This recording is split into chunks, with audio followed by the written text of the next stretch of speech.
नमस्कार, मैं ऋचा सिंह और आप देख रहे हैं सी न्यूज भारत। वक्त हो चुका है न्यूज बुलेटिन का। इस बुलेटिन में बात करेंगे लखीमपुर की, जहां स्वतंत्रता दिवस के पावन मौके पर ध्वजारोहण व प्रभात फेरी का हुआ आयोजन। साथ ही बात करेंगे ललितपुर की, जहां कारी पहाड़ी के एक मोहल्ले में अंधेरे में निवास कर रहे हैं सैकड़ों लोग और मोतिहारी में हर्षोल्लास के साथ मनाया गया स्वतंत्रता दिवस। और भी तमाम खबरों पर आइए करते हैं विस्तार से चर्चा। जनपद फतेहपुर के कोर्रा सादात में करबला की शहादत पर ताबूत उठा, जहां पर अंजुमने हसनुल हुसैनी कोर्रा सादात की सरपरस्ती और हसन हसनी, सैफ खान, फरहान हसनी, हुसैन खान, काजमी हसनी और ताहा हसनी की क़यादत में पूरी रात चौथे इमाम बीमार करबला का ताबूत उठाया गया, जिसमें मौलाना मनाजिर अख्तर साहब ने मजलिस पढ़ी और अंजुमने अब्बासिया दादूपुर, अंजुमने अब्बासिया अहेले सुन्नत बड़ा गांव और अंजुमने हसनुल हुसैनी कोर्रा सादात ने नौहा ख्वानी व सीना जनी की नौहा ख्वान अली अब्बास, उस्मान अली अब्बास और बांदा से आए हुए साहेब बयाज अज़मी ने अपनी खुसूसी अंदाज में नौहा ख्वानी पेश करते हुए रात भर अकीदतमंदों ने शबेदारी में शरीक होकर रसूल अल्लाह के नवासों को पुरसा दिया और पूरी रात चाय शरबत पानी का सिलसिला चलता रहा। फतेहपुर से सीनू संवाददाता शहनशाह अब्दी की report. Guru Nanak Dev educational institute इटारा Maigalganj Lakhimpur Kheri में 15 अगस्त स्वतंत्रता दिवस के अवसर पर विद्यालय में कॉलेज के प्रबंधक ऋषिपाल सिंह व प्रधानाचार्य डॉक्टर कमलजीत कौर के द्वारा ध्वजारोहण किया गया तथा प्रभात फेरी का आयोजन किया गया। रैली विद्यालय से दयाशंकर ऑटो सेल्स मैगलगंज तक और फिर वहां से गुरु नानक देव अकेडमी सदरपुर मैगलगंज तक का आयोजन किया गया। इस अवसर पर विद्यालय के शिक्षकगण दिनेश कुमार निराला, रघुवीर सिंह, अमरजीत सिंह, आशीष सिंह, दिलीप कुमार, शिव प्रताप पांडे, सुनहरी मिश्रा, सरोज कुमार मिश्रा, राघवेंद्र कुमार दीक्षित, विदेश पाल सिंह, अन्य सभी लोग उपस्थित रहे। लखीमपुर से सीनू संवाददाता अवनीश गुप्ता की रिपोर्ट। ललितपुर के ग्राम पंचायत कारी पहाड़ी से 500 मीटर दूर बसा एक मोहल्ला, जहां पर निवास कर रहे हैं सैकड़ों लोग और ले रहे हैं मोहल्ले में लोग वंचित लाइट से, जहां पर बच्चों की बोर्ड की परीक्षा, वहीं कीड़े मकोड़ों का डर है। दर्जनों की संख्या में अधिक पीड़ित लोग पहुंचे जिलाधिकारी के पास और सुनाई अपनी पीड़ा। वहीं पर एसडीएम श्याममणि त्रिपाठी ने 7 दिन में खंबे लगवाने का आश्वासन दिया है। क्या नाम है आपका? सर राहुल नाम है। कहाँ के निवासी हैं आप? ग्राम कारी पहाड़ी। पूरे जो बच्चे आए हुए हैं सब जैसे कारी कुटुरन के कहाँ के हैं? हाँ, कारी पहाड़ी के सर, एक ही मोहल्ला है। अच्छा, क्या समस्या लेकर आ जा पाए? सर यहाँ पर जन्म से ही लाइट नहीं है, ना ही कनेक्शन है, और सर हम लोग चाहते हैं कि यहाँ पर खम्भे करवाकर हमारे यहाँ लाइट की सुविधा की जाए। बिना लाइट के आप कितने सालों से रह रहे हैं? सर जन्म से ही सर। जन्म से ही रह रहे हैं? कई सालों से मांग करते आ रहे हैं सर, अभी तक कोई सुनवाई नहीं है। तो बिजली विभाग के अधिकारियों से आपने बात की थी? सर बात हुई है। तो क्या बोले? कह रहे हैं आपके गाँव के लिए, आपके मोहल्ले के लिए कोई प्रस्ताव नहीं है हमारे। कोई प्रस्ताव नहीं है? तो क्या मांग है आपकी? सर हमारी यही मांग है कि सर हमारे यहाँ खम्भे करवाकर और लाइट कनेक्शन किया जाए। सर क्या नाम है आपका? पंकज कश्यप। कौन है आप? प्रधान के भतीजे। भतीजे। क्या कहना चाहेंगे कि आपके यहाँ कब से लाइट नहीं है आपके गाँव में? सर कभी सर जन्म से ही लाइट नहीं है वहाँ पर सर। जन्म से लाइट नहीं है? तो क्या मांग करना चाहेंगे आप? सर बच्चों को पढ़ाई लिखाई में दिक्कत होती है काफ़ी सर, उधर लाइट नहीं है तो सर कीड़ा वगैरह काफ़ी दिक्कत होती है। क्या मांग है आपकी? सर वही है कि सर कनेक्शन करवा के लाइट दीजिए, लाइन डलवाइए वहाँ पर। क्या नाम है आपका? रोशनी। कहाँ की रहने वाली है? काली पहाड़ी। अच्छा, क्या समस्या आ रही है? हमारे यहाँ पर लाइट नहीं है, मेरे को पढ़ने में दिक्कत हो रही है। वहाँ लाइट से सारे तो से लैंप से पढ़ रहे हैं और काफ़ी। कौन सी क्लास की स्टूडेंट हैं आप? 10th की। 10th की। बोर्ड के पेपर भी हैं? यस सर, अभी नहीं आने वाले। क्या मांग है आपकी? हमारे यहाँ लाइट नहीं है, लाइट डलवाइए और कारी कनेक्शन। क्या नाम है तुम्हारा? कौन सी क्लास की स्टूडेंट हो? कौन सी कक्षा में पढ़ती? 5। अच्छा, क्या समस्या आ रही है? लाइट की। लाइट की। बिना लाइट के क्या हो रहा है आपके? कुछ नहीं पढ़ नहीं पाते। पढ़ नहीं पाते हैं? क्या चाहती हैं आप? लाइट।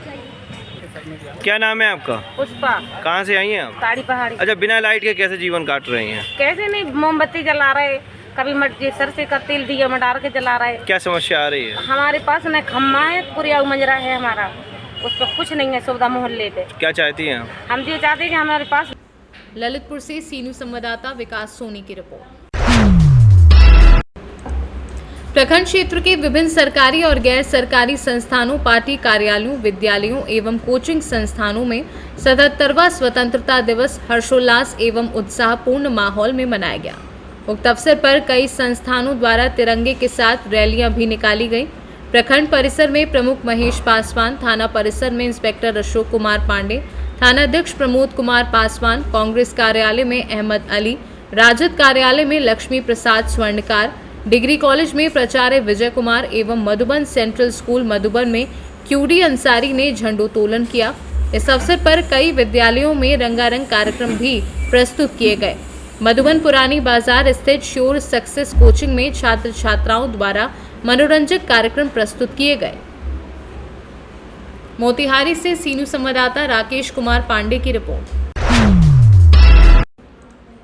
खबर रायबरेली से है, जहां शीतला देवी नाम की बुजुर्ग महिला ने हौसलों की उड़ान की मिसाल पेश की है। शीतला देवी के पति खेतों में काम करने चले जाते थे, तो घरेलू काम निपटाने के बाद इनके पास समय ही समय था। हरचंदपुर ब्लॉक में हिडाइन गांव की रहने वाली शीतला देवी कुछ करने की मन में सोच ही रही थी। तभी 2011 में राजीव गांधी महिला परियोजना से जुड़े लोगों ने शीतला देवी से स्वयं सहायता समूह बनाकर अपनी और गांव की अन्य महिलाओं की आय बढ़ाने की पेशकश की। शीतला देवी ने 2011 में 12 लोगों के साथ मिलकर संतोषी मां महिला स्वयं सहायता समूह की स्थापना की और कोषाध्यक्ष के तौर पर जिम्मेदारी निभाने लगी। समूह से जुड़ी महिलाएं विभिन्न प्रशिक्षणों के बाद आय बढ़ाने की जुगत ही कर रही थी। तभी राष्ट्रीय ग्रामीण आजीविका मिशन के तहत शीतला देवी के समूह ने वर्मी कंपोस्ट बनाने का प्रशिक्षण लिया, तो उनकी जिंदगी ही बदल गई। वर्मी कंपोस्ट गांव में ही बनाकर रायबरेली और लखनऊ में बेचने लगी और इसके अलावा वर्मी कंपोस्ट से ही धान और गेहूं के बीज बनाना भी शुरू किया, तो समूह की आय लाख पार गई। उधर राष्ट्रीय ग्रामीण आजीविका मिशन के माध्यम से मिले ऋण को महिला सदस्यों ने अपनी ताकत बना ली। समूह की महिलाओं ने खुद को आत्मनिर्भर बनाते हुए ऋण के पैसों से आटा चक्की और गाय भैंस पालन जैसे व्यवसाय शुरू किए, तो उनकी आय भी लाख पार करने लगी। उधर राष्ट्रीय ग्रामीण आजीविका मिशन ने समूह की महिलाओं को आर्थिक रूप से और मजबूत बनाने के लिए लखपति दीदी ऐप लॉन्च किया। पूरे देश के साथ भी रायबरेली में भी इसी ऐप के माध्यम से सर्वे किया जा रहा है, जिसका उद्देश्य समूह से जुड़ी सभी महिलाओं की इनकम लाख रुपए से ऊपर करना है। आइए इस बाबत और क्या कुछ कहा शीतला देवी ने, आपको सुनाते हैं। क्या परिचय है आपका? सर, हमारा नाम है पुष्पा देवी। कहाँ की रहने वाली हैं? हिडाइन गांव की रहने वाली हूँ। ये जो आप आटा चक्की चलाती हैं, इसकी प्रेरणा आपको कहाँ से मिली और कैसे इसकी शुरुआत हुई? अरे सर, ये तो जब हम समूह में जुड़े हैं तब से जानकारी मिली है कि समूह से पैसा लेके कुछ रोजगार करो, तो हम सोचे चक्की लगा ले। कितने दिनों से ये चक्की चला रहे हैं? अरे ये तो चल रहा है सन 13 में समूह में जुड़े हैं, तभी से चल रहा है ये। इससे आपको कितनी कमाई हो जाती है महीने की? अरे सर, इससे तो हमारी कमाई तो हो जाती है, अरे 15-20 हज़ार 25 हज़ार तो हो ही जाती है। ये जो आटा चक्की है, ये आप स्वयं चलाती हैं? हाँ, हम स्वयं चलाते हैं। कोई दिक्कत तो नहीं होती आपको? नहीं, दिक्कत तो नहीं होती है। समूह के बारे में और क्या महिलाओं को कहना चाहेंगी? अरे समूह के बारे में महिलाओं का सब कुछ, जैसे अब हम लोग पहले बाहर नहीं निकलते थे, अब तो सबसे बराबर बात कर सकते हैं, सबके सामने बैठ उठ सकते हैं। जो पर्दा रहा वो सब हम सबका हट गया है। कभी जब ये शुरुआत की चक्की आप स्वयं चलाती हैं, आटा पीसती हैं, तो कभी किसी ने कोई कुछ बात, घर वालों ने तो कुछ नहीं कहा? नहीं, घर वालों ने तो कुछ नहीं कहा है। हमें जब से हम चक्की लगाए हैं तब से हमारे पूरा परिवार का सपोर्ट मिल जाता है और हमारे लड़कन का यही से सब खर्चा पानी चल जाता। अपने बच्चन का पढ़ाई थे लिखाई थे, यही से सारे खर्चा चला थे घर के। क्या परिचय है दादी आपका? मेरा नाम शीतला देवी है। कहाँ की रहने वाली हैं? हिडाइन गांव। ये जो आपने समूह चला रही हैं, ये कब से इसकी शुरुआत हुई और ये जानकारी आपको कहाँ से मिली, ये बताएं।